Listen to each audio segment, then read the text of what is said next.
Ką tik girdėta Evangelija pagal Joną, 1 skyrius, 6-28 eilutės pasakoja apie tai, kad kaip Jonas Krikštytojas, taip ir mes visi esame pakviesti liudyti šviesą, liudyti tiesą, liudyti meilę. Kai jo klausia, kas tu toks esi, jis sako, aš nesu šviesa, aš nesu tiesa, aš nesu meilė, bet aš atėjau, kad paliudyčiau, vadinasi, savo gyvenimo pavyzdžių, parodyčiau, kaip toji šviesa, nes šviesa yra Dievas, Dievas yra meilė, prieš jūsų akis, ir Dievas yra tiesa. Jis taip pat yra kelias, gyvenimas, mūsų tokia užduotis. Kadangi šis 3 Advento sekmadienis yra džiaugsmo sekmadienis, taip pat pirmasis skaitinys iš pranašo Izaijo knygos, ten buvo kalbama, tas Izaijas 61 ten skyrius, ten buvo kalbama, kad viešpats patepė mane, kad neščiau gerą, džiaugsmingą naujieną vargdienėms. Pasiuntė mane guosti prislėgtųjų, skelbti belaisviams išvadavimo, atidaryti kalėjimų duris, skelbti viešpaties malonių metų. Kaip matote, esame visi taip pat, kaip Jonas Krikštytojas, pakviesti skleisti džiaugsmą. Pasakysiu tokią tiesą, kurią jūs ir taip žinot. Mumis Dievas sukūrė būti džiaugsmingais, laimingais. Nei vieno iš mūsų Dievas nesukūrė būti nukabinusiu nosim, būti nelaimingu, ateiti į šį pasaulį ir galvoti, kaip greičiau iš to pasaulio išeiti. Nieko panašaus. Jisai sukūrė, kad kiekvieną dieną aš norėčiau vis labiau ir labiau gyventi, kad būtų vis daugiau ir daugiau džiaugsmo.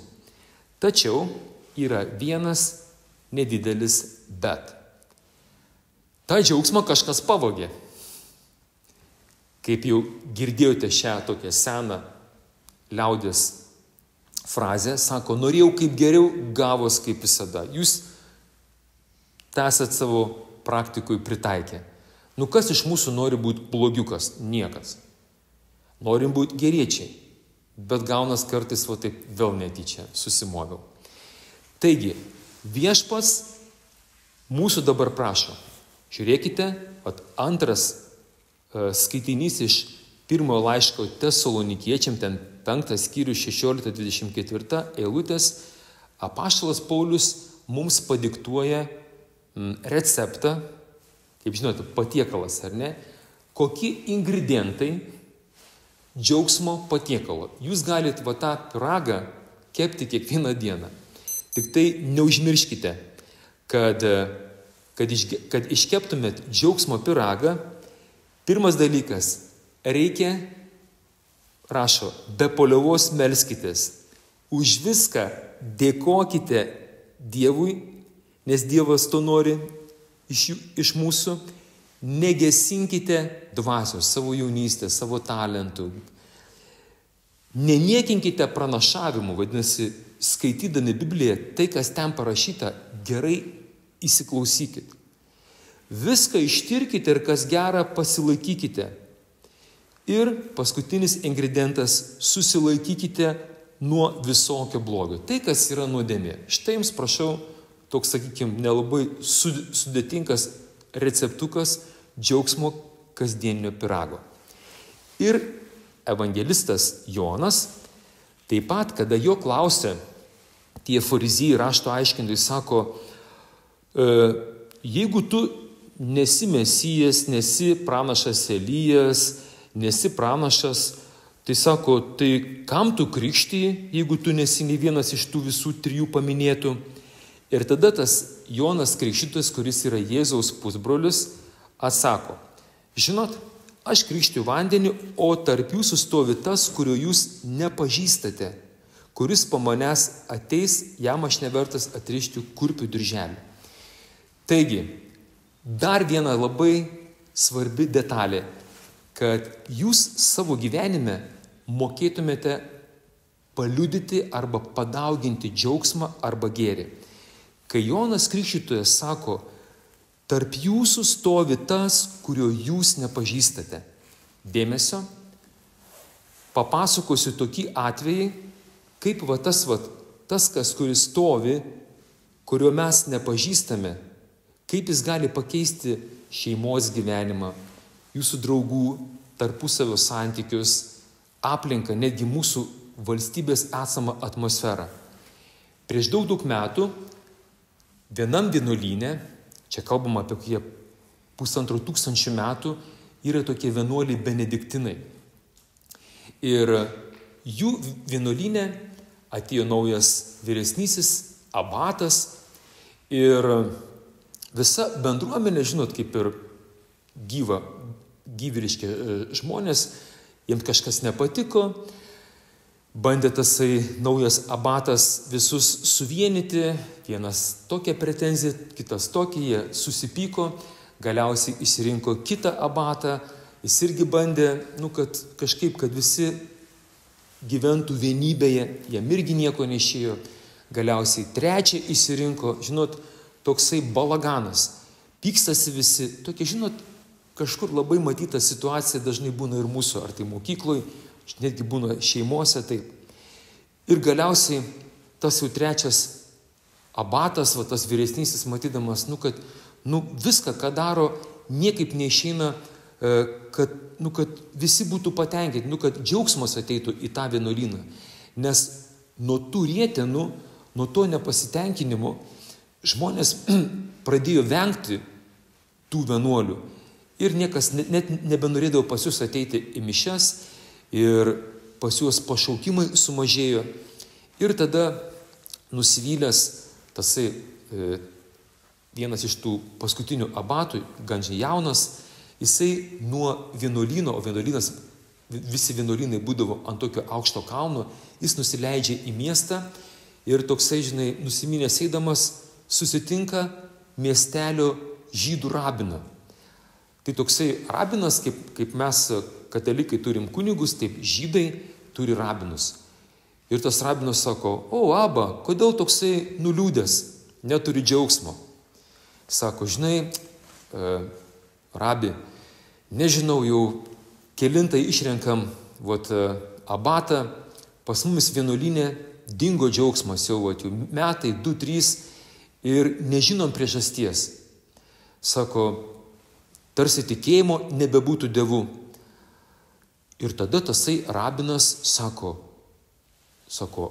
Aba, reiškia abatė.